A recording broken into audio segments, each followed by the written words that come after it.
Everybody, I guess all of you are doing really very well. A very, very, very, very good evening to all of you. So we are starting with today's batch. Please remember one thing. Today जो आज हमारा batch है उसमें हम लोग कोई पढ़ाई नहीं करेंगे, ठीक है? आज को एडवांस में बता देता हूँ. We are going to study. आपको हल्की सी ओरिएंटेशन देनी थी, इस वजह से आपका जो सेशन है कुछ 45 मिनट्स का हमने रखा है, ताकि हम चाहते थे कि आपके साथ थोड़ा मिल सकें, बात कर सकें, ठीक है? Good evening, good evening, good evening Aanchal, Vikrant, Shaurya, Navneet. A very very good evening to all of you. I guess सबके सब बहुत अच्छे होंगे और स्टडी भी कर रहे होंगे, ठीक है? So great great great. कैसे हैं सबके सब? गुड. चलिए देखिए, यूपीएससी की जर्नी है. ऑप्शनल आपने चूज़ करा है एंथ्रोपोलॉजी, और आई गेस आप लोगों ने डिसीजन लिया होगा काफ़ी चीज़ों को सोच के कि ये सब्जेक्ट इंटरेस्टिंग है, that I should study this subject, the various dimensions associated with this subject. So possibly there certain likening would be there with respect to this option. That is why I have taken. And for that matter please remember, every optional has its own advantages and disadvantages. So इस वजह से ऐसा कुछ नहीं है कि ये optional जो है आपका अच्छा होता है या बुरा होता है, ऐसा कुछ नहीं होता. People qualify using all optionals, इसलिए कोई अच्छा बुरा नहीं है. जो आज हम ऑप्शनल के बारे में थोड़ा स्टार्ट कर रहे हैं, आज हम आपको थोड़ा सा जानेंगे भी, आपसे कुछ पूछेंगे, आपके कुछ डाउट्स हैं वो भी जानेंगे, थोड़ा बहुत डिस्कस करते हैं, उस आगे चलते हैं हल्का सा कि देखते हैं कि क्या क्या चीज़ें हैं. तो आज जो आपका है optional 2.0 UPSC civil services examination के लिए we are starting, and hopefully you are all excited also, right? So हल्का सा देखते हैं क्या क्या चीज़ें हैं. चलिए पहले मैं आपको बता देता हूं, when we are going to study, एक हमारा रूटीन है जो हमेशा से रहा है. Every day in the class I do, whenever we start a class, I tell everybody to have that thing in your mind कि you can do it. So whenever I begin my class, I tell all the students की comment box में लिखो I will do it. तो सारे के सारे जो online अभी हैं या जो रिकॉर्डेड फॉर्म में भी देखेंगे, सब के सब आज अभी कमेंट बॉक्स में लिखो आई विल डू इट. क्योंकि रीज़न बीइंग ये जर्नी जो है एक आधे महीने की नहीं है, takes a lot of months, काफ़ी मंथ्स लेते हैं, आपकी जर्नी लंबी होती है, क्योंकि ऑप्शनल में आपको इतने महीने एक जने को देखना पड़ता है जो आपको पढ़ा रहा है, अनलाइक द जीएस जहाँ एक आधा महीना हुआ, 20 डेज हुए, यानी शिफ्ट टू नेक्स्ट सब्जेक्ट. सो सब के सब जितने बच्चे ऑनलाइन हैं आज सब के सब लिखेंगे आई विल डू इट. सबके सब लिखिए. I want to see all of you writing I will do it. Quickly quickly. Very nice. Divyanshu, Navneet, Uzma, Jeet, Bharvi, Monika, Prince, Sweety, Shaurya, Nishu, Aradhana, Virani, wonderful, Bhanu, Vishnu, Kaushik, very nice, Aashi, Ashutosh, wonderful wonderful wonderful. This is what we want. We want your support also, that कि आप अच्छी तरह से पढ़ाई करें. अब देखो, जब आप हर रोज जब उठते हो, whenever you wake up in the morning and you tell yourself that I can do it, वो एक पॉजिटिव वाइब क्रिएट करता है आपको एग्जामिनेशन को क्वालिफाई करने के लिए, ठीक है? सो जब तक आप बिलीव नहीं करोगे कि आप you can qualify this examination, then how will the world realise that you are capable of doing it, right? So always have this mind, and this is be a ritual. We will be doing this every day whenever we start with a class, ठीक है? अब चलो batch details हल्का सा समझ लेते हैं. इसमें एक चीज रुकिए, जस्ट अ मिनट.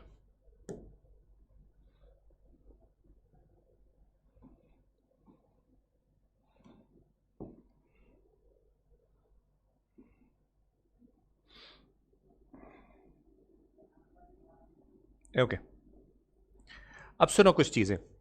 पहली चीज ये है कि you will be getting every day the live classes. Live classes जब हम करेंगे तो लाइव क्लासेस में आपके जो नोट्स बोर्ड में होते हैं, ठीक है? तो वो बोर्ड्स में आपके जो नोट्स होंगे, you will be getting those notes, और उस नोट्स के अंदर आप लोग आपकी वो होंगे क्या, क्लास नोट्स जो हो जाते हैं. अब आप साथ में देखोगे जो पीपीटी हम कर रहे हैं, जो उसमें वर्क कर रहे हैं, वो भी आपको मिलेगी. साथ ही साथ याद रखिएगा, जब हम सब्जेक्ट लेटर से हम कल स्टार्ट करेंगे सोशियो कल्चरल एंथ्रोपोलॉजी, उसमें जैसे मैरिज का टॉपिक है, तो पहले हम क्या करते थे कि हर रोज बच्चों को नोट्स को एवरी डे अपलोड कराते थे. तो हम क्या करते हैं, पहले we get it uploaded so that you can read that also if you want.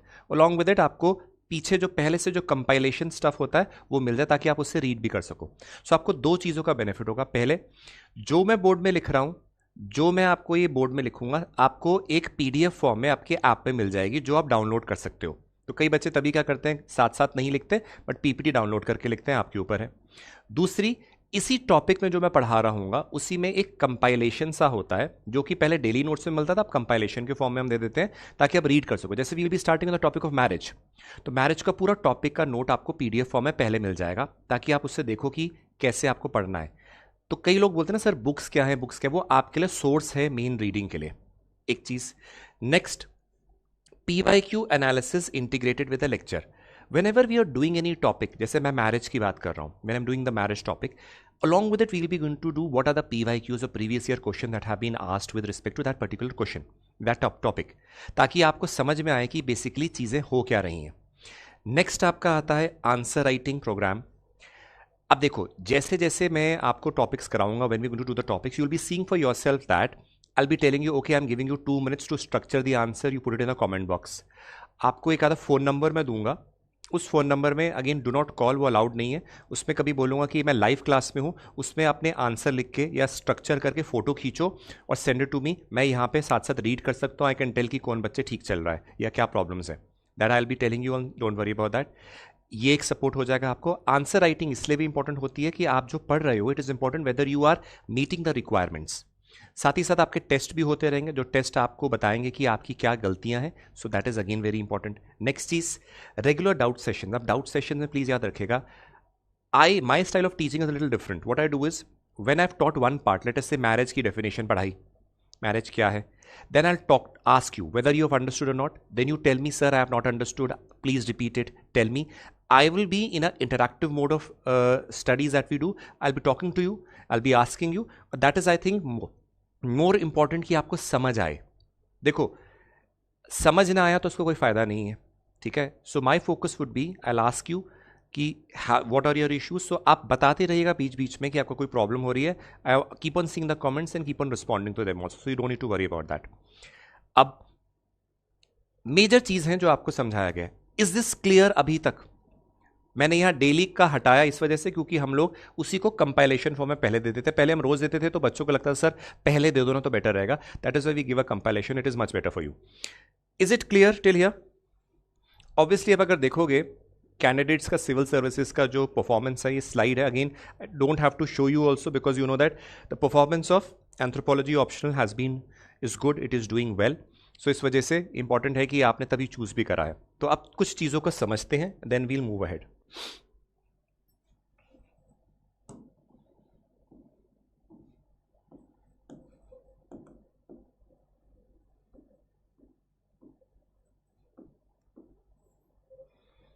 Till now is it clear? ठीक है, नोट्स वाला समझ नहीं आया, ओके दोबारा समझाते हैं। 2 मिनट के लिए रुकिए। किसी ने नोट्स पूछा, चलो 2 मिनट समझ लो ताकि क्लियर हो जाएगा। ध्यान से सुनो, everybody listen to this very carefully. Do you realise this is a digital board जिसमें मैं लिख रहा हूं? तो यानी कि जो मैं ये लिख रहा हूं, जैसे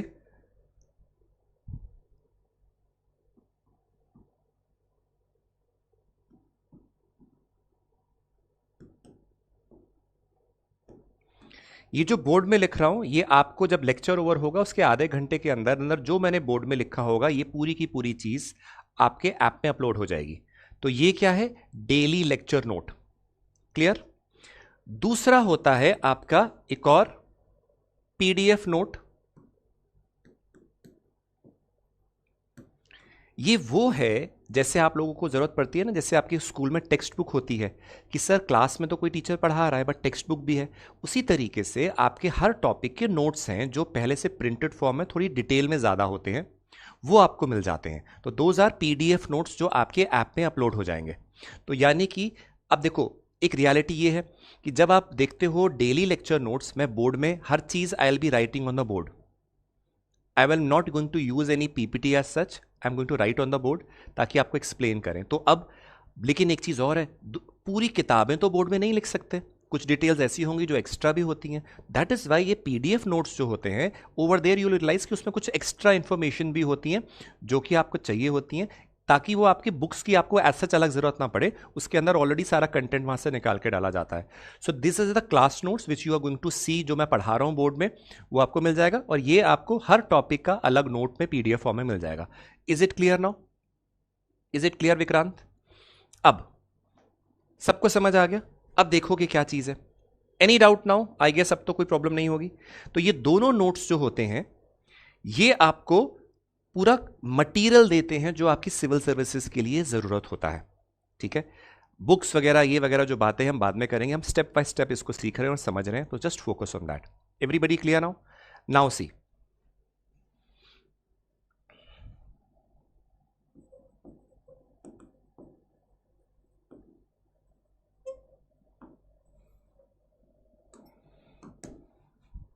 ठीक है.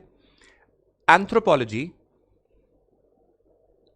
बेटे समझ नहीं आया तो फिर तो आपको थोड़ा और मेहनत करनी पड़ेगी समझने में. ठीक है, क्या समझ नहीं आया बेटे? कितने पेज का रजिस्टर बनाए? अरे भाई अभी शुरू हुआ है, रजिस्टर क्यों बनाना है अलग? अभी फिलहाल समझो ये सवाल इतना इंपॉर्टेंट नहीं है जितना क्या पढ़ना है वो इंपॉर्टेंट है. हमेशा याद रखिए, ठीक है ना. पहले आप जानिए एग्जामिनेशन क्या है, पेपर क्या है. रजिस्टर इंपॉर्टेंट है क्या? नहीं, अभी A4 शीट में भी लिख सकते हो. अभी समझो कि ये ऑप्शनल क्या है. ठीक है, देखो एंथ्रोपोलॉजी ऑप्शनल में आपके दो तरीके के क्या दो पेपर होते हैं. एक होता है पेपर 1,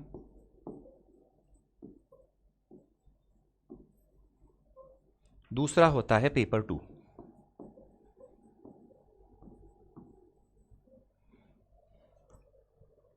एक होता है पेपर 1, दूसरा होता है पेपर 2. ठीक है, major part of the syllabus paper 1 में होता है, जो कि अप्रोक्सीमेटली 70% ऑफ द सिलेबस है पूरा, जबकि दोनों की वेटेज सेम है. दोनों की वेटेज सेम है, दैट मीन्स ये भी 250 मार्क्स का है, ये भी 250 मार्क्स का है. But if you see from the perspective कि किस टॉपिक में आपके टॉपिक्स ज्यादा है, डिटेल किस में ज्यादा है, टॉपिक्स किस में ज्यादा दिए गए हैं, आप देखोगे कि पेपर 1 में ज्यादा दिया गया है. ठीक है, तो एक चीज याद रखो कि दोनों में वेटेज सेम है बट दोनों में अलग है, तो कैसे पढ़ना है, that is our duty to tell you. हम लोग आपको डिटेल में हर चीज बताएंगे कैसे पढ़ना है, क्या जानना है. बट एक चीज आपको समझ लीजिए पहले, पेपर 1 जो है वो एंथ्रोपोलॉजी को होलिस्टिकली पढ़ता है. जैसे इसमें socio cultural anthropology, archaeological anthropology, physical anthropology. ठीक है, ठीक है, ये सब चीजें होती हैं. अभी सबके सब कृपया करके सिर्फ ये देख लो कि क्या है, बाद में बाकी सवाल पूछिएगा, क्योंकि अगर आप बाकी सवाल अपने पूछेंगे तो आप ये नहीं सीखेंगे कि क्या हो रहा है. चलें, सी, जब हम इस चीज को देखते हैं, इसमें देखते हैं कि बहुत सारे social anthropology, socio cultural anthropology, physical anthropology, archaeological anthropology, miscellaneous parts आते हैं, लिंग्विस्टिक एंथ्रोपोलॉजी, ये सारे पार्ट्स इसमें आते हैं पेपर 1 में. ये वर्ल्ड पर्सपेक्टिव से होता है, सिर्फ इंडिया नहीं. You read it from the perspective of the world also. When we see the paper 2, in paper 2 it is India centric. That means if I'm talking about social anthropology over here also, वहां पे Indian social anthropology की बात हो रही है. दूसरा part उसका होता है ट्राइबल इंडिया, यानी कि हम ट्राइब्स को डिटेल में पढ़ते हैं, इंडियन ट्राइब्स को.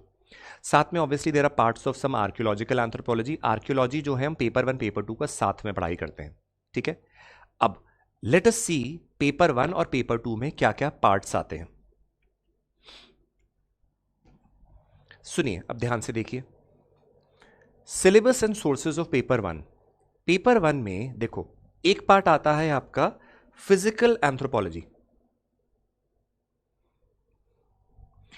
Physical anthropology first. सेकंड एक आर्कियोलॉजिकल एंथ्रोपोलॉजी आता है, हम दोबारा अभी आएंगे, don't worry. 3 socio cultural anthropology. 4th linguistic anthropology. 5 applied anthropology. ठीक है, ये 5 पार्ट्स है. अब हर इसके अंदर बहुत सारा सिलेबस है. जब हम कल क्लास का थोड़ा बहुत आगे बढ़ेंगे तब मैं आपको सिलेबस भी प्रॉपर डिटेल में दिखा के बताऊंगा कि क्या टॉपिक कर रहे हैं क्या नहीं कर रहे हैं. हम स्टार्ट सोशियो कल्चरल एंथ्रोपोलॉजी से करेंगे अभी, क्योंकि देखो when we are teaching you, you don't have to tell you सारा कुछ एक साथ, बर्डन नहीं करना है. धीरे धीरे करके we'll tell you, disclose you कैसे चीजें करनी है. सो अभी ध्यान से देखो, जब हम ये पढ़ते हैं फिजिकल एंथ्रोपोलॉजी में बहुत सारे डायमेंशंस आते हैं, जैसे कि यू रीड अबाउट एवोल्यूशन, उनकी थ्योरीज के बारे में, you read about primates, you study about थोड़ा बहुत बेसिक सेल का जो 10वीं लेवल का होता है, क्लास 10th लेवल का उतना। जेनेटिक्स, अगेन प्लीज रिमेंबर ये क्लास 10th लेवल की है, मैं बेसिक्स से आपको कराऊंगा ताकि आपको प्रॉब्लम नहीं पड़ती। Then you get study about the topics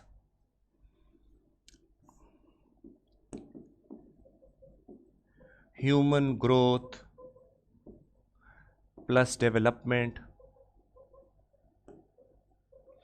इसी तरीके से बहुत सारी इकोलॉजिकल एंथ्रोपोलॉजी, एपिडेमोलॉजिकल होता है स्टडी ऑफ द डिजीजेस वगैरह। सो हम लोग इसमें बहुत सारे टॉपिक्स पढ़ते हैं। एक important aspect of the anthropology syllabus है यहाँ पे। बहुत सारी और चीज़ें हैं, आपको कल हम और डिस्कस करेंगे इसमें। जस्ट टू बिगिन विद, अभी आपको एक इंट्रोडक्टरी क्लास है, आपको बता रहे हैं कि क्या क्या चीज़ें होती हैं इसमें। तो उसमें हम देखते हैं कि ये राइट इसमें होता यह है कि बहुत सारे डायमेंशंस आपके ये हो जाते हैं कि ह्यूमन बीइंग को from a physical aspect study कर रहे हैं। सोशो कल्चरल में हम लोग वो marriage, family and socio cultural institutions को जो स्टडी डिटेल में करते हैं। यहाँ पे एक होलिस्टिक स्टडी है फिजिकल एंथ्रोपोलॉजी, क्योंकि आपको एक चीज़ समझिए, जब आप एंथ्रोपोलॉजी स्टडी कर रहे हो तो एंथ्रोपोलॉजी क्या है? स्टडी ऑफ ह्यूमन बीइंग, यानी कि आपकी स्टडी, मेरी स्टडी, इंसान की स्टडी हो रही है। सो ये बहुत इंपॉर्टेंट चीज़ है। अब फिजिकल एंथ्रोपोलॉजी में एक चीज़ याद रखिएगा, मेजर डायमेंशन इज कि ये थोड़ा स्टैटिक इन नेचर होता है। अगेन अगर आप इसको स्कोरिंग भी कह सकते हैं, क्योंकि जो चीज़ लिखी गई है वैसे ही सवाल आता है, आपको वैसा लिखना पड़ता है। If you get very good marks, that is a physical anthropology scoring part. But ये याद रखिएगा, समझना पहले ज़रूरी है, उसके बाद आप बार बार रिवाइज करोगे तो दिमाग में बैठता है। ठीक है, जैसे इवन इकोलॉजिकल एंथ्रोपोलॉजी,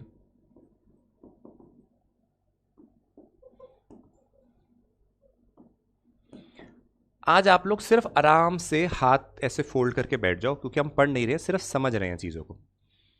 नेक्स्ट आता है आपका आर्कियोलॉजिकल एंथ्रोपोलॉजी। अब आर्कियोलॉजिकल प्लीज़ याद रखिएगा, पेपर 1 पेपर 2 में दोनों में आता है। जैसे आप कई बार बहुत सारी चीज़ें पढ़ोगे, डेटिंग मेथड्स। अब डेटिंग मेथड्स वो वाली डेटिंग नहीं जो आप करते हो, ये डेटिंग मेथड्स है कि किसी चीज़ को आपने लिया, लेट अस से ये पॉटरी या कोई वास है, ये कितने थाउजेंड्स ऑफ ईयर्स पुरानी है, उसको हम बोलते हैं वेदर कितना पुराना है, to find a date in a way. Now that can be absolute, that can be relative also. Relative का मतलब होता है इस प्रोडक्ट से कितना ज़्यादा पुराना है या कम पुराना है। अगर मैं उसकी अप्रॉक्सीमेट डेट निकाल पाऊँ तो वो एब्सोल्यूट डेटिंग है, और अगर कंपेयर करके बता रहा हूँ कि भाई ये इससे पुराना डेट नहीं पता, तो वो क्या होता है? Relative dating. तो डेटिंग टेक्निक्स पढ़ते हैं। उसके बाद हम बहुत सारे अलग अलग कल्चरल स्टेजेस पढ़ते हैं, जैसे palaeolithic, mesolithic, neolithic, chalcolithic, so on and so forth, bronze age, iron age. अब ये सारी चीज़ें हमें इंडिया में भी मिलती हैं, वर्ल्ड में भी मिलती हैं। तो when we study archaeological anthropology, we study from the Indian perspective as well as the world perspective. तो जब मैं स्टडी कराऊंगा, we do it combine, which is easier to comprehend और आसानी से समझ में भी आता है। सो आर्कियोलॉजिकल एंथ्रोपोलॉजी का एक पार्ट होता है। Then comes socio cultural anthropology. ये क्या करता है? ये आपको आपके सोशल कल्चरल इंस्टीट्यूशंस के बारे में बताता है। जैसे हम इसमें पढ़ते हैं topics like marriage,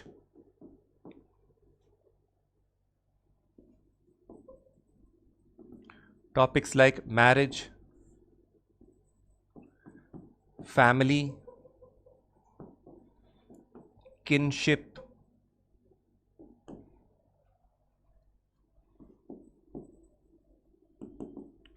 political organisation, economic organisation, topics like religion. ठीक है, इसके साथ साथ एक चीज याद रखिएगा, जब हम ये टॉपिक पढ़ते हैं ये बहुत इंपॉर्टेंट है, क्योंकि ये आपकी पूरी social cultural aspect of the human being and society के बारे में डिस्क्राइब करता है। जब हम ये टॉपिक्स कर लेते हैं, जो कि हम स्टार्ट कल मैरिज से करेंगे, क्योंकि socio cultural is easier to comprehend and understand also. इसके बाद हम नेक्स्ट टॉपिक जो आता है वो एंथ्रोपोलॉजिकल थ्योरीज होती हैं, जो सोशो कल्चरल एंथ्रोपोलॉजी के अंदर आता है। तो फिर हम इसके बाद अंदर करते हैं थ्योरीज। थ्योरीज बहुत सारी होती हैं, evolution, evolutionary theories, functional theories, structural theories, cultural personalities theories, वो सारी बहुत सारे डायमेंशन हैं, हम स्टडी करेंगे उनको धीरे धीरे करके। देन तब तक आप लोग ये जब पढ़ चुके होंगे तब आपको थ्योरीज समझने में आसानी हो जाती है। थ्योरीज बड़े इंपॉर्टेंट इंग्रेडिएंट है आपके सिविल सर्विसेज एग्जामिनेशन का, क्योंकि जिसकी थ्योरीज में कमांड होती है वो सोशो कल्चरल एंथ्रोपोलॉजी को कमांड करता है। हम थ्योरीज में गुड अमाउंट ऑफ टाइम लेते हैं, ठीक है। कई बच्चे पूछ रहे होंगे कि कितना समय लगता है पेपर खत्म होने में, ये सब। तो एक चीज़ आपको बता दूं, आपके जो एप्लीकेशन है उसमें पूरा का पूरा प्लानर डाल दिया गया है, अपलोड कर दिया गया है। तो आप लोगों को एज स्टूडेंट्स जो है वो अटेंशन पे करनी चाहिए कि उसमें ऑलरेडी प्लानर है आपका, कौन सी डेट में क्या क्या हो रहा है, approximate, that was rough idea, not exact, but उसमें सारी चीज़ें लिखी गई हैं कि कितने दिन में क्या कर रहे हैं, क्या कर रहे हैं, क्या हो रहा है, ये सारी चीज़ें हैं। तो आपकी मेरी रिक्वेस्ट है कि उन टॉपिक्स को देखिए एक बार, ताकि आपको अप्रॉक्सीमेशन मिलता है कि हम किस लेवल में हैं, कितना कितना टॉपिक्स कैसे कैसे कर रहे हैं, ठीक है ना। नेक्स्ट चीज़ ये होने के बाद आता है लिंग्विस्टिक एंथ्रोपोलॉजी। अब लिंग्विस्टिक एंथ्रोपोलॉजी जो है वो अगेन इंपॉर्टेंट है। ये सबसे शॉर्टेस्ट यूनिट में से एक है, जबकि ये सोशो कल्चरल इंस्टीट्यूशन का एक पार्ट माना जाता है, बट इसको हम अलग भी लेते हैं क्योंकि अगेन क्लासिफिकेटरी एस्पेक्ट से हम इन्होंने एंथ्रोपोलॉजी को अलग अलग पार्ट्स में बांटा, उसमें से एक लिंग्विस्टिक एंथ्रोपोलॉजी आता है। Now what does linguistic anthropology means, because you are trying to study what languages are, how did the languages evolve, what is the relevance of language, does any language impact your culture or culture is impacting your language? Then in that you also study what is communication, how is communication and language interrelated to each other. So ये सबसे छोटा unit है, इसमें किताब आती है amber and amber की, जो मैं आपको कल दोबारा से टेलीग्राम अकाउंट का लिंक, जब हम स्टार्ट करेंगे मैं टेलीग्राम अकाउंट का लिंक दूंगा, उस लिंक को सबको ज्वाइन करना है, बाकी कोई और लिंक को ज्वाइन मत करिएगा। अगेन रिपीटिंग, क्योंकि जो आपके बैच होते हैं उसमें अब एक टेलीग्राम का लिंक दिया होता है, आप लोग वो जब ज्वाइन करते हो तो वो अलग बैच फॉर्म हो जाता है।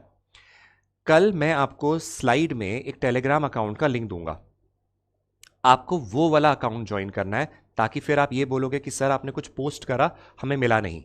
So don't do that. I'll be giving you the telegram link tomorrow when we start with the session. Follow that telegram account, उसके अंदर डिटेल्स हम डालते रहते हैं, ठीक है। नेक्स्ट लिंग्विस्टिक में याद रखिए एक एम्बर एंड एम्बर की एंथ्रोपोलॉजी की बुक है, उसके अंदर कम्युनिकेशन लैंग्वेज का एक ब्यूटीफुल चैप्टर है। उस चैप्टर से ही जनरली सवाल आते हैं अगर लिंग्विस्टिक एंथ्रोपोलॉजी से उन्होंने कोई सवाल बनाना होता है। तो it is very easy also, difficult नहीं है, कर लिया तो अगेन जितने क्वेश्चन आएंगे you can easily manage. Next आता है applied anthropology. Applied anthropology basically unit number 12 होता है, यूनिट नंबर 12 जो आपके सिलेबस में होता है, लास्ट यूनिट। अब देखो ये यूनिट जो है आपको लगेगा कि सर इसको अलग करें या सेम करें, जब आप टॉपिक्स कर रहे हो तो साथ साथ आप अप्लाइड को भी पार्ट कर रहे होते हो। जैसे फॉर एग्जांपल मैरिजेस की क्या रेलेवेंस है, या कुछ कुछ चीज़ें अप्लाइड फॉर्म में आती हैं, कोई फिजिकल एंथ्रोपोलॉजी के एस्पेक्ट में, लेटर से जेनेटिक्स की प्रैक्टिकल एप्लीकेशन क्या है, फोरेंसिक एंथ्रोपोलॉजी क्या है, एंथ्रोपोलॉजी की डिफेंस इक्विपमेंट्स में क्या यूटिलाइजेशन है, वो सारी चीज़ें आती हैं, उसको अप्लाइड में करते हैं। इसमें से जनरली एक आधा क्वेश्चन 10 या 15 नंबर का एक बार में बनता है, काफ़ी सारे पॉइंट्स होते हैं इसमें से, आपने अगर वो करा क्वेश्चन है generally asked out of that. मैंने पिछली बैच में फोरेंसिक एंथ्रोपोलॉजी का एक बड़ा सा डॉक्यूमेंट आई थिंक 10 या 12 पेजेस का अपलोड कराया था। एग्जैक्टली सेम सवाल आपके एग्जामिनेशन में भी इस बार आया था। सेम चीज़ जब मैं थ्योरीज करा रहा था, आपने अगर वो टेलीग्राम अकाउंट देखोगे आपको उसमें मिल जाएगा, जब मैं आपको कल दिखाऊंगा। पोस्ट मॉडर्निज्म का सवाल आया था, उसमें जैक डेरिडा का सवाल आया था। बच्चों को जब मैं क्लास में करा रहा था, सर आप क्यों ये टॉपिक्स करा रहे हैं, क्या फ़ायदा, एग्जैक्टली जो क्लास में कराया वही सवाल आपका जैक डेरिडा का आ गया। इसी तरीके से जो जो आपको बाउंसर्स लग रहे थे, जैसे कि आपने अगर देखा होगा कि हमने वीडियो भी अपलोड करी थी पास्ट ईयर क्वेश्चंस की, जिसमें बहुत सारे टीचर्स ने साथ में बनाई थी। उसमें आपने देखा था कि स्ट्रक्चरलिज्म के ऊपर जो मिथ की थ्योरी वगैरह आनी थी, तो उसके ऊपर भी जो सवाल मैंने क्लास में कराया था एग्जैक्टली सेम सवाल आया था। जब हम क्लास में करा रहे होते हैं तो प्रॉब्लम क्या होती है, समझिए ध्यान से। बहुत सारे बच्चे आते हैं, देखो हर एक बैच में हज़ारों हज़ारों बच्चे होते हैं, ठीक है। Till now I think this is the 8000 बच्चों को अभी तक एंथ्रोपोलॉजी पढ़ा चुके होंगे। अब उसमें से कई बच्चे होंगे जो बोलेंगे सर ये क्यों एक्स्ट्रा करा रहे, क्यों ऐसा करा रहे, ये करा रहे। See we have a proper system and schedule of doing. आप उसको एडहेयर करते हो तो आपके लिए बेनिफिशियल होगा, आप नहीं करते तो you will be at loss from your end. Our duty is to cover the exam this paper from a holistic manner. Obviously उसमें जो कुछ कमियां होती हैं, हम परफेक्ट नहीं है, that is why we give you certain notes also कि अगर कुछ चीज़ बची तो आप उसमें से भी रेफर कर लो, ताकि आप, क्योंकि बोर्ड में हर चीज़ नहीं लिखी जा सकती, majorly we'll cover everything, but कुछ चीज़ें आप उसमें से भी रेफर कर सकते हो। सेकेंड चीज़ ये भी है कि आप याद रखिएगा सिविल सर्विसेज एग्जामिनेशन में एक रिक्वायरमेंट होती है कि आप एनालाइज कर पाए चीज़ों को। आप जितने सवाल पूछेंगे we will be answering you. But एक चीज़ याद रखिएगा, मैं पिछले बैचेस में भी सेम चीज़ देखता हूँ, अगर आप एक्सपेक्ट करते हैं कि टीचर अपना काम करे और टीचर या मेंटर आपको चीज़ें बताए, और अगर आप अपनी ड्यूटी नहीं कर पा रहे हैं, अपनी ड्यूटी मतलब कुछ चीज़ बोली गई करने के लिए आपने नहीं करी, एक आंसर लिखने के लिए बोला गया आप नहीं करा, आपको बोला गया कि रिवाइज करके आपने नहीं करा, तो आपका लॉस अपने आप है, ऑटोमेटिकली आप साइड हो जाते हैं उस रेस से। मैं पिछले बैच में बहुत अच्छी एक्टिविटी करता हूँ, सुनिए ध्यान से। जैसे मैंने बोर्ड में क्वेश्चन लिखा, उस क्वेश्चन में मैंने मेंशन करा कि देखिए कुछ चैप्टर कराने के बाद सबके सब अपना आंसर लिख कर आएंगे, ठीक है। अब आप मुझे आंसर कैसे सेंड करोगे, ये प्रॉब्लम है। सो जो मैंने फ़ोन नंबर दूंगा, मैं कल, आज नहीं, जो फ़ोन नंबर दूंगा आप उसको आंसर को उसमें सेंड कर सकते हैं। ज़रूरी नहीं कि मैं सारे आंसर्स इवैल्यूएट करूं। I get close to 1000 messages every day, it is not possible. But what I do is, जिस दिन मैंने आपको बोला कि आपके आंसर इवैल्यूएट होने हैं, मैं बोलता हूं मैं बोर्ड में चेक करूंगा randomly. I tick up 10 to 15 answers और मैं बोर्ड में डाल देता हूं। तो उस दिन हम 15 से 20 minutes, even half an hour आपके आंसर्स बोर्ड में चेक करते हैं। उससे ये हो जाता है कि जिसके चेक हो रहे हैं उसको फायदा है, नाम अपना हाइड करके रखिए। जो बाकी लोग हैं उनको ये आइडिया लगता है कि क्या गलतियां होती हैं और कैसे इंप्रूव कर सकते हैं। ये वो चीज़ है जो कोई नहीं करता है। Generally started this from the other batches also and it is very fruitful. At least people get to know कि आंसर क्या होना चाहिए। सो प्लीज़ याद रखो, जो नंबर दूंगा कल उसको फ़ोन मत करेगा वरना आप ऑटोमेटिकली ब्लॉक हो जाएंगे। दूसरी चीज़, कोई आंसर सेंड कर दो, do not repeatedly write sir check my answer, check my answer. I on average every day get thousands of messages. जो रिक्वायर्ड होता है we reply it, but do not send random messages in that, ठीक है। ये है paper one. अब बताइए paper one में, क्योंकि अभी आपको ये सोचो सर इसके माइन्यूट डिटेल्स वगैरह क्या है, वो मैं आपको बताऊंगा बाद में जब हम क्लास कल स्टार्ट करेंगे। क्या अभी तक जो physical anthropology, socio cultural anthropology, linguistic anthropology, archaeological या अप्लाइड के बारे में मैंने हल्का सा बताया, ये पार्ट्स हैं, इनके अंदर अलग अलग अलग अलग सिलेबस हैं जो हमें कवर करना पड़ता है। क्या यहां तक समझ में आया कि पेपर वन में क्या है? जल्दी बताइए।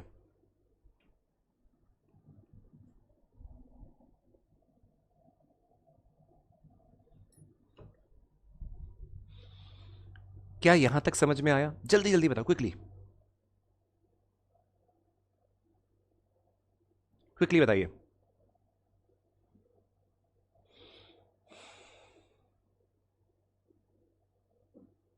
यस और नो, क्विकली क्विकली, क्लियर है? राइट इट, जल्दी जल्दी। किसी को कोई डाउट है, किसी को कुछ पूछना है तो पूछ लीजिए। ये इसलिए इंपॉर्टेंट है कि आपके क्वेरीज रिजॉल्व होने चाहिए। सर अपना नोट्स कैसे बनाएंगे वो मैं आगे बताऊंगा आपको। Notes making is also a thing that is very important. ये क्वेश्चन बहुत इंपॉर्टेंट है, जब मैं अभी आपको बाकी चीज़ें बता लूंगा दोबारा एक बार पूछिएगा, मैं आपको फिर बताऊंगा कि नोट्स मेकिंग कैसे करनी है आपको, ठीक है। एक चीज़ हमेशा याद रखना, कभी भी पहली बार में नोट्स नहीं बनाने चाहिए। क्या होता है हमेशा याद रखिए, supposing you are reading any book XYZ and you say that the first reading you make the notes, so what happens, because you don't know anything, उसमें हर चीज़ आपके लिए नई है तो आप हर चीज़ कॉपी कर जाओगे अपने नोट्स में। नोट्स हमेशा मल्टीपल चीज़ बार पढ़ने के बाद बनाने चाहिए। वील डिस्कस दैट, ठीक है, बाकी तो डोंट वरी, अभी we'll discuss that important part, ठीक है।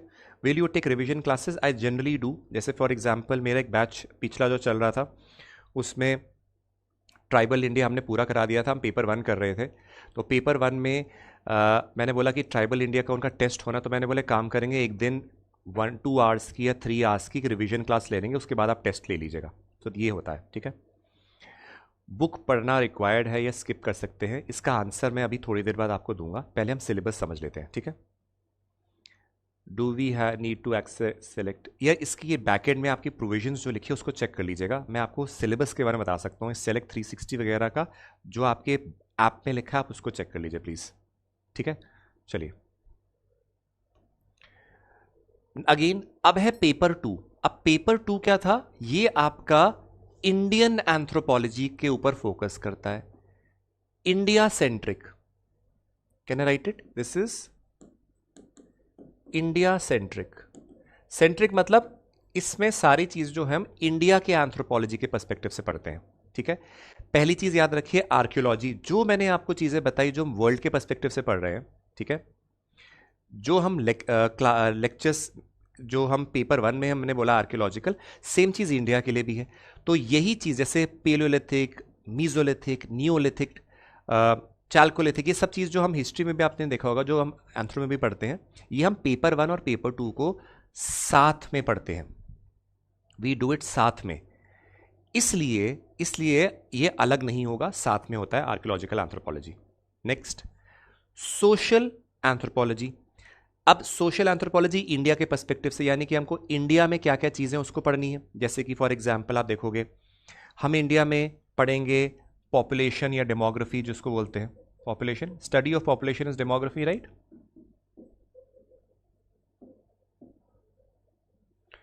अलग अलग डिविजन्स, अलग अलग लैंग्वेजेस कौन सी है, अलग अलग कल्चर्स हमारे जो हैं। फिर हम लोग इसमें अलग अलग फिलॉसफी भी पढ़ेंगे, जैसे पुरुषार्था का कॉन्सेप्ट क्या होता है, कर्मा क्या होता है, ये सारी चीजें, ठीक है ना। तो हम फिलॉसफी के एस्पेक्ट, जैसे लेट अस से राइट इट, कर्मा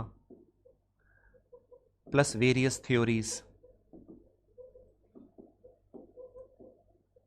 इसी तरीके से पुरुषार्था क्या होता है, आश्रम्स क्या होते हैं। तो यानी कि जो हम लोग हम लोग ना कल्चरली, जो हमारी बहुत सारी संस्कृति या परंपरा रही है, which has been going on since centuries and centuries, that is also studied under this section. So हम लोग थोड़ा इसमें ऐसा लगता है कि फिलॉसफी वाली बात है, बट अगेन इंपॉर्टेंट है in order to understand the Indian social anthropology. फिर यहां पे हम लोग स्टडी करते हैं कास्ट सिस्टम। ये सबसे इंपॉर्टेंट टॉपिक्स में से एक है, याद रखिएगा। कास्ट सिस्टम आपके हर चीज से जुड़ा जाएगा, कास्ट सिस्टम, विलेज स्टडीज, और बहुत सारे और चीजें हैं जो कॉन्सेप्ट्स में आती है। कॉन्सेप्ट्स में समझा देता हूं, जैसे कॉन्सेप्ट वेस्टर्नाइजेशन क्या होता है, मॉडर्नाइजेशन क्या होता है, संस्कृताइजेशन क्या होता है, डीसंस्कृताइजेशन क्या होता है, ये लिटिल एंड ग्रेट कल्चर ये क्या होता है, ये सारी चीजें कॉन्सेप्ट्स में आ जाती हैं। ये सब इंडिया के पर्सपेक्टिव से पढ़ते हैं। अब next important thing is tribal anthropology. Tribal anthropology क्या है? अब देखो, हम यहाँ पे ट्राइब्स के बारे में पढ़ते हैं, इन द सेंस कि ट्राइबल कल्चर्स क्या है, ट्राइब्स का डिस्ट्रीब्यूशन क्या है, उनकी वेरिएशंस क्या है, उनमें क्या क्या कल्चर की प्रैक्टिसेस होती हैं, ट्राइबल्स को प्रॉब्लम्स क्या क्या है, डेंजर्स क्या है, उनके कानून उनको बचाने के लिए क्या है, उनके कैरेक्टरिस्टिक्स क्या क्या हैं, जैसे यूथ डोमेट्रीज का कॉन्सेप्ट होता है, या अलग अलग टाइप्स की मैरिजेज इनमें होती हैं। वो सारी चीज़ें हम होलिस्टिकली ट्राइबल इंडिया में पढ़ते हैं। So what our focus is to study the tribes. Again बहुत इंपॉर्टेंट होता है ये, क्योंकि बड़ा मेजर सेक्शन है जो आपके पेपर टू में पूछा जाता है। तो वी स्टडी और do the holistic study of the tribal India. अब मैंने एक चीज यहां लिखी है, मिसलेनियस।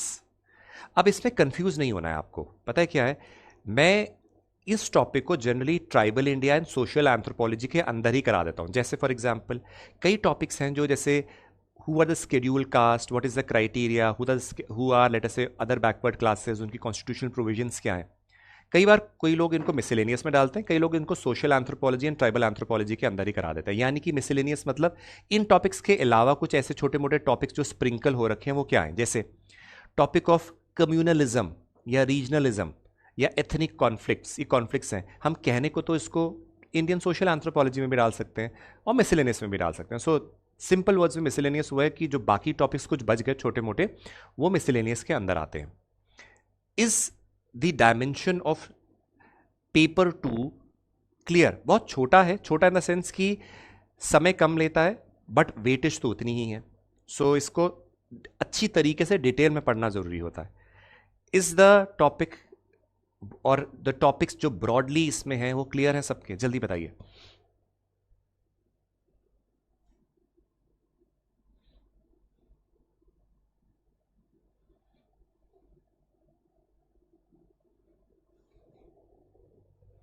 क्विकली क्विकली जल्दी बताओ।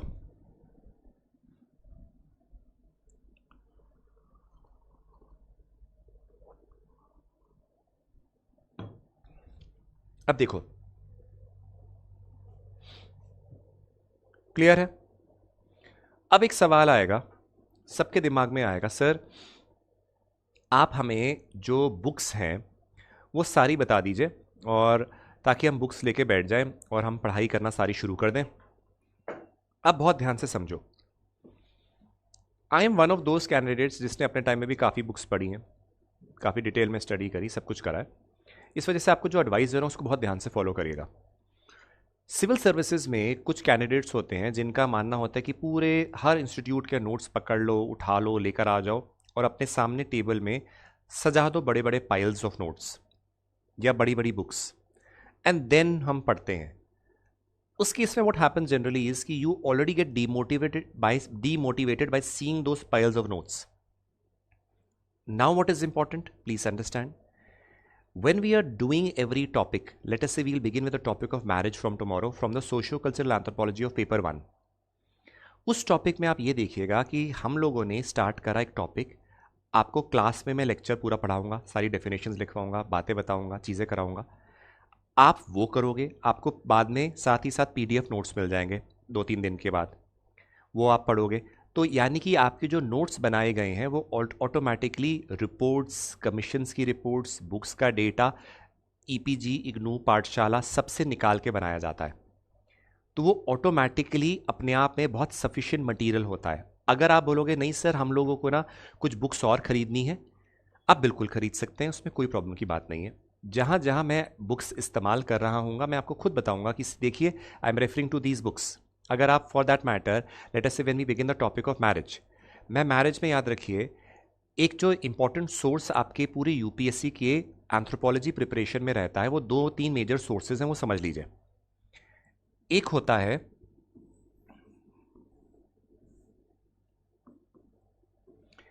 अगर मैं पेपर लेट अस टेक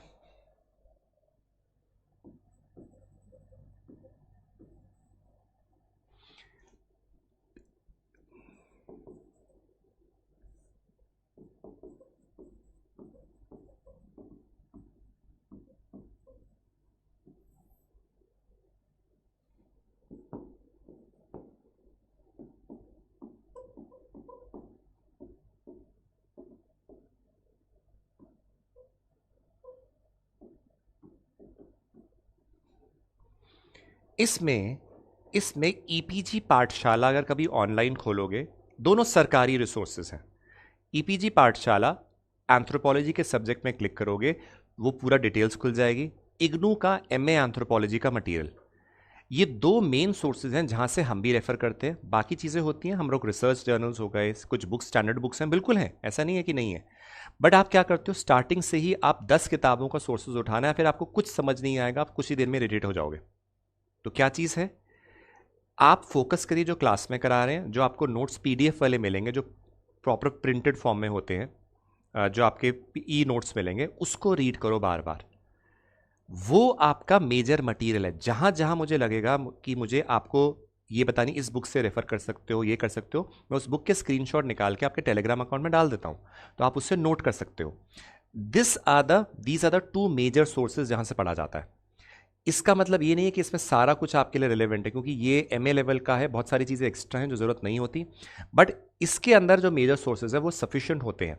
जो हमने जो नोट्स भी बनाए हैं वो इन्हीं सोर्सेज से निकाल के स्टैंडर्ड बुक्स बाकी मिला के उनसे बनाए हैं। अब जो आपके क्लास नोट्स हैं जो मैं बोर्ड में लिखवा रहा हूँ, उसके साथ साथ आपके जो पीडीएफ नोट्स हैं और जो चीज़ें मैं बता रहा हूँ वो आपके लिए सफिशिएंट होता है एक अच्छा, बहुत अच्छा नंबर या रैंक लाने के लिए। अब आप बोलोगे सर उसके हिसाब से तो फिर जो आप पढ़ा रहे हो सबका रैंक आ जाना चाहिए, नहीं आता। उसका एक रीज़न समझ लीजिए, बहुत कैटेगरिकल है। Do you believe that, let us go to class 10th, right? Class 10th is one class in which basically you have predefined set of books, history, geography or science books, whatever. Do you realize that you know that all your questions from your board exam, in your board examinations are going to be asked from those books? But do you all get the same marks in spite of the fact that the class 10th is very easy? You are asked from that book only.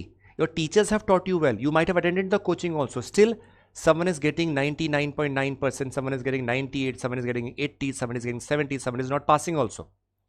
Similarly, in the civil services examination, we are teaching everybody. But how many of you actually put in your effort?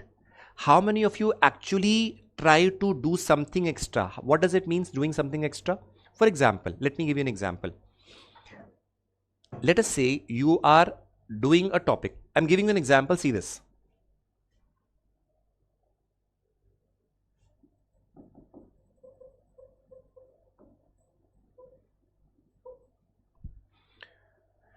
Let us see you are doing a question on dimension of linguistic diversity, which I was teaching even during my general studies classes today. Let us say if you are studying or linguistic diversity, that is even in your GS paper also and even in your anthropology. Now somebody will write what is linguistic diversity, someone will write, okay, there are problems, there are reasons. But do you realize that there would be a smart person who will probably draw a map and show that where the linguistic diversity regions are, how the linguistic diversity is, how it varies.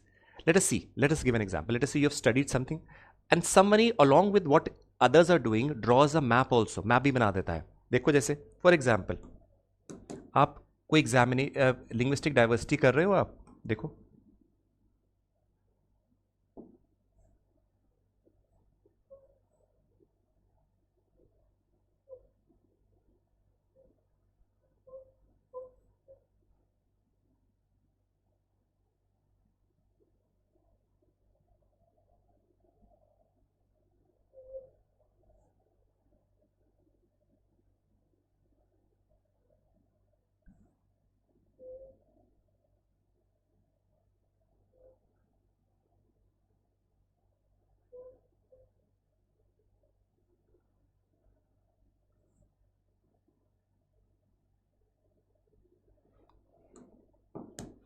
India का map बनाया.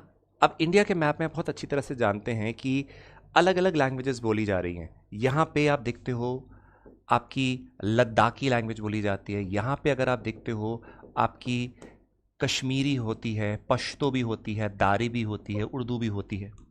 यहाँ पर जब आप आते हो तो you will B realising यहाँ पे डोगरी भी होती है, पंजाबी भी होती है, हिंदी भी होती है. Similarly if you go to these regions, या यहाँ पे आप देखोगे कि हिमाचली में हिमाचली भी बोली जाती है, लाहौली भी बोली जाती है, पंजाबी भी बोली जाती है, डोगरी भी बोली जाती है.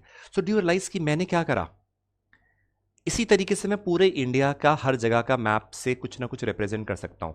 ये नहीं है कि आपको पता नहीं है. जैसे for example if you Gujarati है या मराठी है, गोस्ट में कोंकणी है, नीचे आपकी यहाँ पे उड़िया तेलुगु है, उससे ऊपर उड़िया है, नीचे आप देखोगे you will be getting Tamil Nadu में है, मलयालम केरला में. So do you realise that you will be seeing कि मैंने उसको शो करा है कि किस तरीके से डाइवर्सिटी है. ये होता है इंटेलेक्ट, ये होता है क्रिएटिविटी एक बच्चा जो डालता है based on the knowledge that is given. अब याद रखिएगा सबको सेम नॉलेज मिलेगी, सबको सेम कंटेंट मिलेगा, बट उसमें से कुछ ही बच्चे क्वालिफाई होंगे. उसका रीजन ये है कि majority of the candidates first of all are not consistent. Consistent मतलब उनको सोचते हैं कि आज का एक काम करें कल देखेंगे. आज भी जितनों ने सब्सक्राइब करा होगा, thousands of people have subscribe, thousands, but क्या होगा, लिमिटेड 5-10% बोलेंगे सिर्फ चलो यार हम रेगुलर है हमें देखना है, बाकी लोग रिकॉर्डेड आराम से बाद में देखेंगे. बाद में फिर वो आता ही नहीं है. टेस्ट होगा, सर पूरा नहीं करा, टेस्ट नहीं दे सकते. वो टेस्ट दोबारा चेक नहीं होगा, ये याद रखिएगा, क्योंकि बैकएंड का स्ट्रिक्ट डायरेक्शन है. आपका जिस दिन टेस्ट होते हैं उसमें 8-9 घंटे की विंडो मिलती है जिसमें आपको अटेम्प्ट करके लोड करना होता है. उसके बाद कोई एग्जामिशन नहीं है. चाहे आपकी कोई उस दिन एग्जामिनेशन हो, कुछ हो, वो दोबारा इवैल्यूएट नहीं होगा. There is a strict deadline. UPSC अपनी डेट किसी के लिए चेंज नहीं करता. Similarly it goes here also. इसी तरीके से याद रखिएगा. दूसरी चीज होगी, एक नेक्स्ट कैटेगरी ऑफ स्टूडेंट्स आते हैं जो मेरे को हर साल मिलते हैं, जिनको ओवर स्मार्टनेस होती है. जैसे कि सर क्या बताएंगे, I know this is that. ठीक है ना. Listen, the examination that you're preparing, we have already done that. I was also my assistant commandant. I've also done my software engineering. I've also qualified my UPSC. I've been a software engineer working in Adobe also. I've been in Indian Navy also. So remember, whatever you are preparing, we have already qualified those examinations and then come into the corporate sector. इसलिए याद रखिए, आप जब यहाँ पे तैयारी करने आए हैं तो आप अगर मेंटर की बात सुनोगे तो आपकी प्रोबेबिलिटी ऑफ सक्सेस ज़्यादा हो सकती है। अगर आप नहीं मानोगे देन आप अपने लिए खुद रिस्पॉन्सिबल होंगे। ये चीज़ मैं आपको बहुत कैटेगोरिकली बता देता हूँ। सिमिलरली पेपर 1 एंड पेपर 2 में अगेन आपका इग्नू ईपीजी दोनों काम आता है। सिंपल है स्टडी, कॉम्प्लेक्स मत बनाइए। जहां जहां मैं बोलूंगा आपको एक्स्ट्रा एफर्ट डालना है, जो पढ़ना है, आप बार बार क्लास में सवाल पूछे, सर नहीं समझ में आया, नहीं समझ में आया, I repeat it 10 times, but you should B such that कि हमें करना है, तब फायदा होगा, वरना कोई फायदा नहीं है। नेक्स्ट चीज, आंसर राइटिंग। अब आंसर राइटिंग मोस्ट प्रॉब्ली जितने लोग अभी सब्सक्राइब करे हैं, या तो you would be let us say preparing for civil services for some time, या कुछ नए भी हो सकते हैं। एक याद चीज याद रखिएगा, when you preparing for civil services, इसमें ये है रिटन है, मेंस है, इसमें आपको आंसर राइटिंग करनी पड़ेगी। मेजॉरिटी ऑफ द कैंडिडेट्स क्या होते हैं, जब आप देखते हो कि कई लोग हैं जो 10-10 साल से पढ़ रहे होते हैं बट क्वालिफाई नहीं कर पाते एग्जामिनेशन को। There is a reason behind it. उसका रीजन ये है कि वो पढ़ तो रहे होते हैं बट आंसर कैसे लिखना है they do not know. That is why please understand, जब हम टॉपिक्स कर रहे होंगे, first step is gain knowledge. बिना किसी नॉलेज के आंसर तो लिख ही नहीं सकते, या कुछ, या तो कॉमन सेंस हो तब लिख सकते हो। थोड़ा सा नॉलेज गेन करो, देन आपको बताऊंगा कैसे आंसर लिखना है। जब बोलूं लिखने के लिए तो लिखिए, बार बार गलती करोगे करो, बार बार मिस्टेक्स होगी करो, जितनी मिस्टेक कर सकते हो बैच में करो, जितने आंसर्स में गलती कर सकते हैं करो, ताकि एग्जामिनेशन में you do not commit the mistakes. That is why I am telling you this is a platform of learning. We are there to help you, aid you. We are not here to judge anybody यहाँ पे. For me, every candidate over here is equally important. So, यहाँ पे आता है answer writing का, क्योंकि last में please remember, prelims में आपने हजारों किताबें पढ़ी है, कोई रेलेवेंस नहीं है, आपके जो एमसीक्यूज आप करोगे वही रेलेवेंट होगा। आप मेंस में आपने पीएचडी भी करी, उसका कोई रेलेवेंस नहीं है। लास्ट में what you have to do, you have to sell your answer to the examiner और the invigilator, examiner who is checking the paper. अगर आप उसको बेच सकते हो, बेचने का मतलब क्या होता है प्लीज याद रखिए।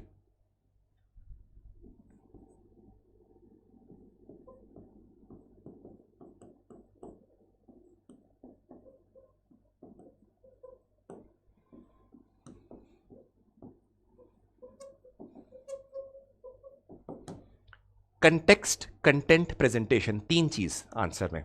कंटेक्स्ट का मतलब होता है you are writing what is asked. There is a very common notion that you should be very clear that when you are asked a question you have to answer that. That is why we say write what is being asked, not what you know.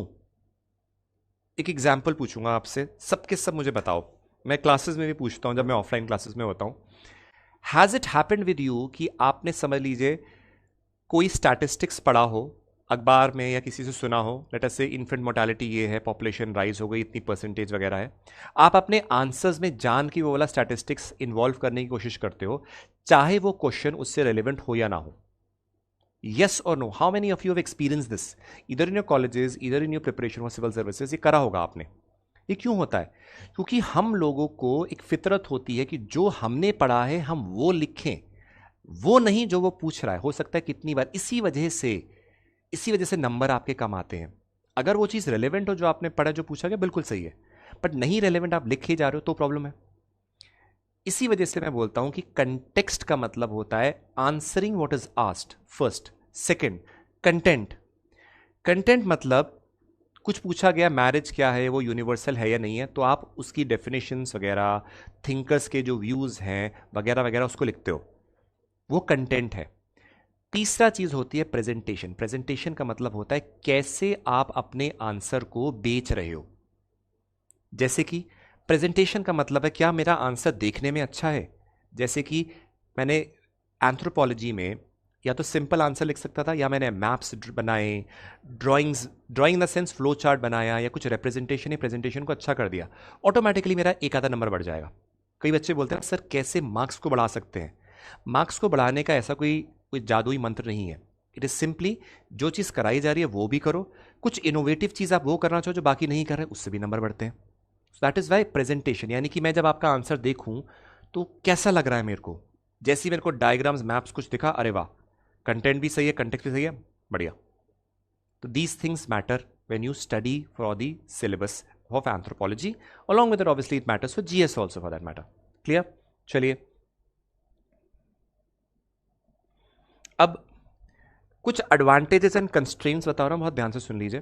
Advantages में याद रखिए, UPSC के syllabus में आप कभी देखोगे paper 1 में, paper 2 में हल्का सा उन्होंने देखा था कि ऐसा लगा कि कुछ करंट अफेयर रिलेटेड टॉपिक्स आए, बट एज सच वो करंट अफेयर्स नहीं थे, वो कोई चीज़ें होती है जो हम क्लास में ऑलरेडी पढ़ते भी हैं। तो majorly current affairs as such बाकी ऑप्शनल्स की तरह कुछ पूछे नहीं जाते हैं यहाँ पे। एक आधा सवाल अगर आ गया तो वो हो सकता है, बाकी majorly there are no current affair questions asked.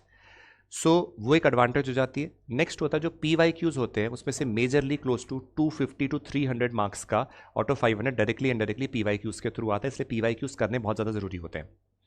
तीसरी चीज़ ये है कि ये एक ऐसा ऑप्शनल है जो आपकी जो माइंड या थिंकिंग की जो पावर होती है उसको बहुत इन्हांस करता है, ताकि आपके जो approach for general studies answers होते हैं वो बहुत इंप्रूव हो जाते हैं। जब आप आंसर्स याद रखिए, जब आप ऑप्शनल एंथ्रोपोलॉजी करेंगे तो आपके GS आंसर्स जो होंगे वो एग्जाम्पल्स के थ्रू उसके एविडेंसेस प्रूव करने या उसके डायमेंशंस देने में इतनी मदद करते हैं कि आप जब खुद पढ़ोगे आपको रियलाइज़ हो जाएगा। उसी के साथ साथ याद रखिए कि ईजी टू कॉम्प्रीहेंड है, ऐसा नहीं है डिफ़िकल्ट है, सिर्फ ये है कि आपको मेहनत करनी पड़ेगी, इसमें और कोई प्रॉब्लम नहीं है। कंस्ट्रेंट में एक चीज़ आ जाती है कि कई लोग सोचते हैं कि इसमें जेनेटिक्स या कोई बायोलॉजी का पार्ट है, याद रखिए वो कंस्ट्रेंट नहीं है, सिर्फ क्लास 10th लेवल तक का होता है। वो भी मैं बहुत डिटेल में पढ़ाऊंगा, बेसिक लेवल से पढ़ाऊंगा तो आपको प्रॉब्लम नहीं पड़ेगी। So that is not a constraint, so that also itself as a issue is resolve.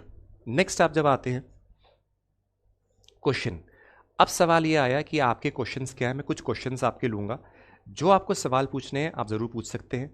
याद रखिएगा जो प्लानर वगैरह है वो ऑलरेडी आपके ऐप में अपलोड हो चुका होगा, आज या कल तक हो जाएगा, तो कृपया उसको एक बार देख लीजिएगा, उसमें ऑटोमेटिकली आपकी होगी। ठीक ठीक है। PYQ की आंसर राइटिंग मिलेगा। PYQ प्लीज़ याद रखिए, हम बोर्ड में आप लोगों को टॉपिक कराने के बाद क्वेश्चन लिखवाऊंगा कि कुछ सारे PYQ नहीं, कुछ इंपॉर्टेंट PYQs हैं। लेट अस से अगर एक टॉपिक के 100 PYQs है तो हम 100 PYQs थोड़ा ना करेंगे, जो मेजर टॉपिक्स हैं जो कवर होते हैं 3 4 5 क्वेश्चंस लिए उसको स्ट्रक्चर करके बताया कि ऐसे ऐसे करना है, then it is your duty to do it and then you can send your answers. ये चीज होती है। क्लियर? नोट्स बनाने, यस गुड क्वेश्चन। अब देखो, अब 2 मिनट रुक जाइए, बाकी क्वेश्चन 2 मिनट रुक जाओ, पहले नोट्स देख लेते हैं। अच्छा सवाल है, देखो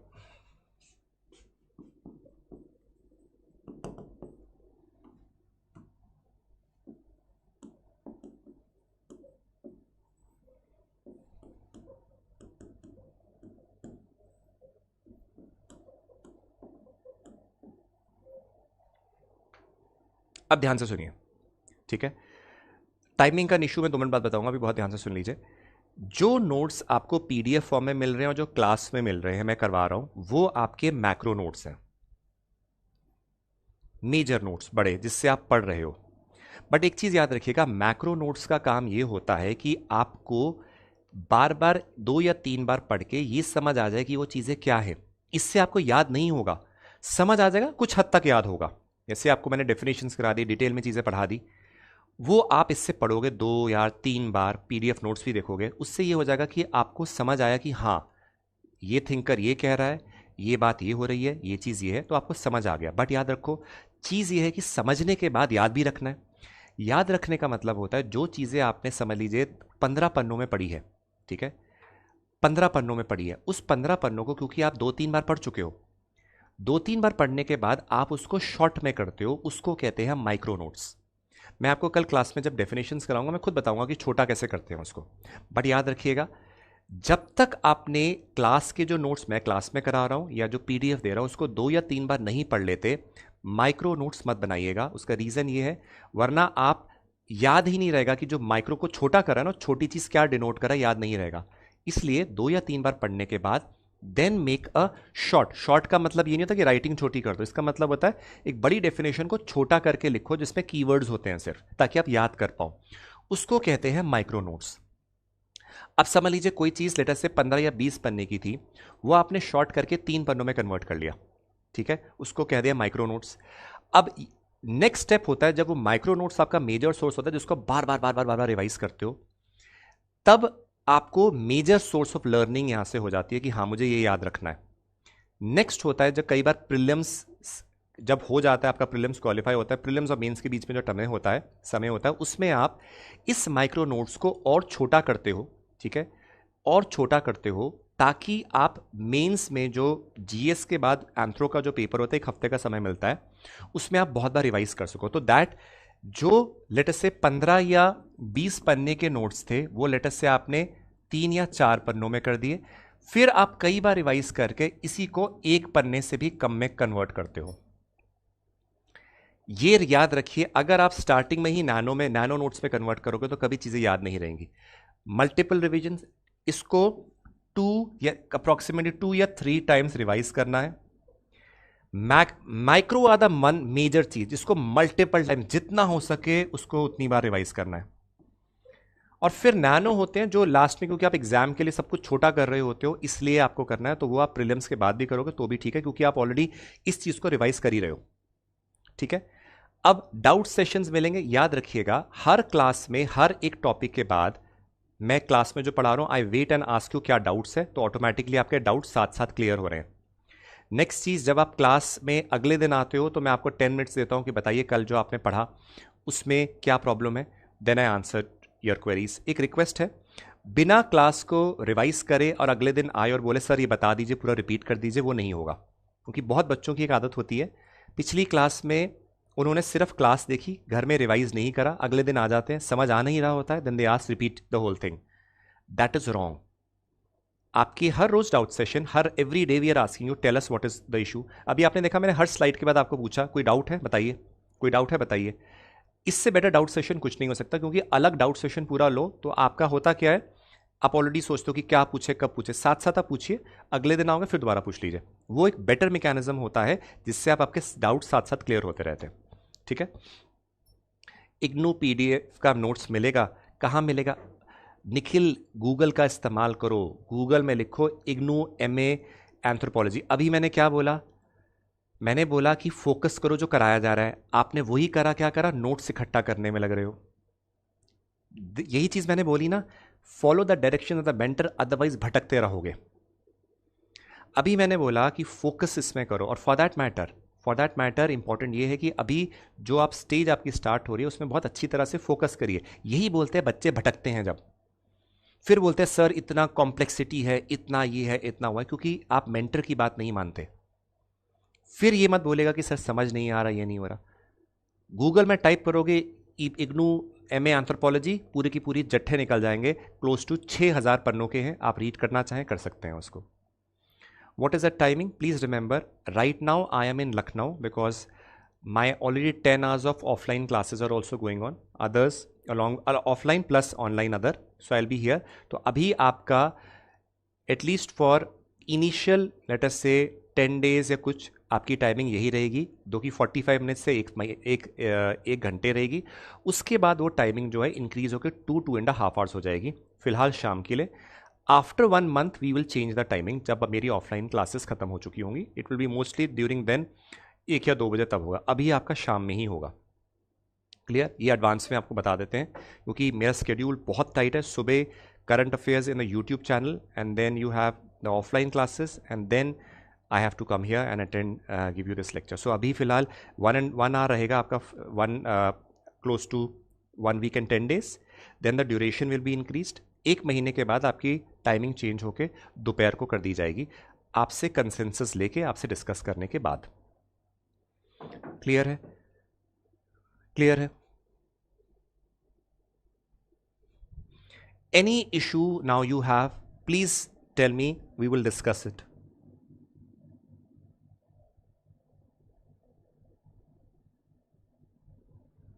एनी इशू? ठीक है, so I guess things are clear. एक रिक्वेस्ट है सबसे, मैं हर साल हर बार हर बैच में बोलता हूं, मैं आपको मदद कर सकता हूं आपके गोल तक ले जाने की, बट एक्चुअल मेहनत जो होती है वो आपको करनी पड़ती है। क्यों? इसका रीजन है, मैं आपको बेस्ट टीचिंग दे दूं, बेस्ट तरीके से पढ़ा लूं, बट अगर आप खुद नहीं पढ़ोगे तो आप क्वालिफाई नहीं होंगे। इसलिए मैं कभी भी झूठ नहीं बेचूंगा आपको। Every day you have to work hard, every day you have to make effort to go out of your comfort zone and do your मेहनत। अगर आप वो करेंगे अवश्य कुछ ना कुछ अच्छा होगा, नहीं करेंगे तो as you know thousands of people come and thousands of people go. This is the important thing. So tomorrow what we are doing, कल मैं आप लोगों को दोबारा से एक बार सिलेबस दिखाऊंगा.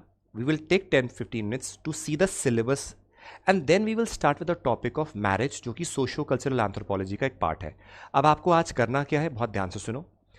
आप लोगों को गूगल में लिखना है, चाहे वो आप पीडब्ल्यू की वेबसाइट से जाकर ही डाउनलोड कर सकते हो, कोई प्रॉब्लम की बात नहीं है. एंथ्रोपोलॉजी ऑप्शनल यूपीएससी का syllabus, you will B downloading that, और उसको जहां आप पढ़ते हो वहां पर सामने पेस्ट करके रखोगे.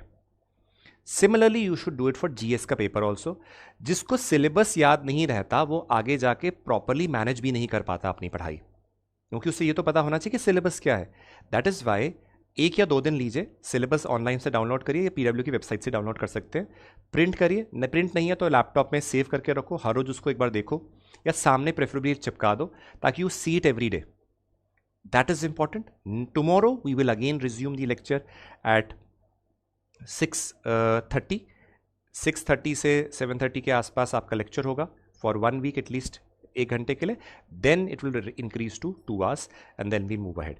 Is everything clear to everybody? No doubt, clear है? ठीक है, ये याद रखिएगा, ये मेरी रिक्वेस्ट है सबको. क्लियर? अभी मैंने कौशिक क्या बोला कि आप जो माइक्रो नोट्स हैं, आप अभी देखो, पहला रिवीज जब मैं पढ़ा रहा हूं, आप 1 या 2 बार रिवाइज कर रहे हो, ठीक है. फिर कुछ टॉपिक्स आ गए, फिर रिवाइज करोगे, यानी कि आफ्टर सम टाइम 3-4 रीडिंग्स के बाद बनाइए, नॉट बिफोर दैट. वरना होगा क्या, हर चीज नई होगी, हर चीज ऐसा लगेगा कि नया है, आप हर चीज नोट कर लोगे उसमें. जैसे फॉर एग्जाम्पल एडवर्ड टायलर एक व्यक्ति हैं जो कल्चर को डिफाइन करते हैं. It is a complex whole of knowledge, belief, customs, moral, law, art, ये बोला है उन्होंने. अब मैं इसी चीज को क्या बोल सकता हूं, इसको बोल सकता हूं एडवर्ड टायलर ने बोला है KBCMLA.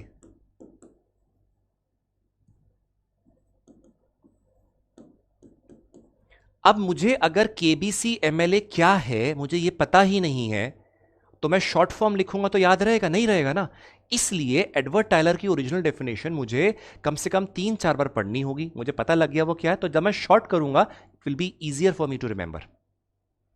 This is what we are trying to tell you कि शॉर्ट नोट्स जो होते हैं पहले कई बार रिवाइज कर लो, फिर शॉर्ट नोट्स बनाइए.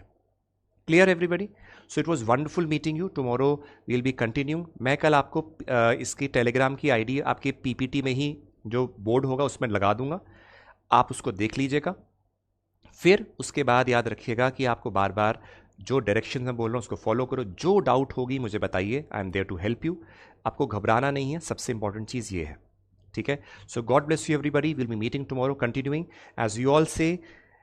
Work hard, achieve your goal, make your nation proud. First of all सबसे इंपॉर्टेंट चीज है, नेशन प्राउड करिए, साथ ही साथ पेरेंट्स को प्राउड करिएगा. जिंदगी में कुछ अच्छा करो, इस नेशन को अच्छे ऑनेस्ट लोगों की ज़रूरत है. आप अपनी एम अचीव करो, वो हम लोगों की ड्यूटी है कि आपको जितना हो सके मदद करें, वो करेंगे.